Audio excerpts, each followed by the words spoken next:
உள்ளாரும் மாறாதே நாவினால் சுட்ட விடுன்னு திருவள்ளுவர் சும்மாவா சொல்லியிருக்காரு. உடனே அம்மாவுக்கு போன் பண்ணிருக்காங்க, உன் பொண்ணு எப்படி இருக்கு பாரு, எவன் கூட சுத்துறான்னு பாரு அப்படி இப்படின்னு கேவலமா பேசியிருக்காங்க. உடனே அவங்க சிங்கிள் மதர் வேற, வீட்டுக்கு போனா என்ன நடக்கும்னு தெரியும், இப்படி மானத்தை வாங்கிட்டே அப்படி பண்ணிட்டே இப்படி பண்ணிட்டே அப்படின்னு சொல்லி அந்த பொண்ணு ரொம்ப டிப்ரெஷன் ஆகி சூசைட் பண்ணிருக்காங்க. இப்ப இதற்கு காரணம் கல்லூரி நிர்வாகம் அப்படின்னு சொல்றாங்க. அந்த வீடியோ போய் பார்த்துட்டு வாங்க.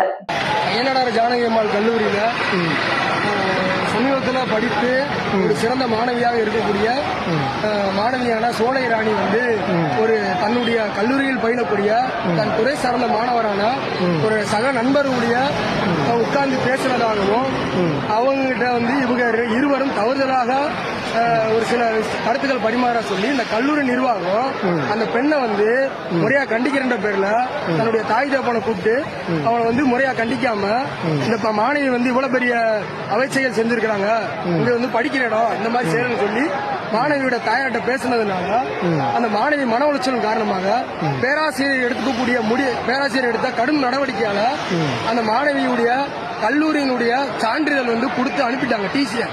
அந்த பொண்ணு தன்னுடைய மன உளைச்சல்ல 2 நாளைக்கு முன்னாடி தற்கொலை செஞ்சுட்டாங்க. ஆனா காவல்துறையில அந்த பெண்ணோட மரணத்தை 191 பதிஞ்சிருக்காங்க தற்கொலை. அப்ப அந்த தற்கொலைக்கு யார் காரணம்?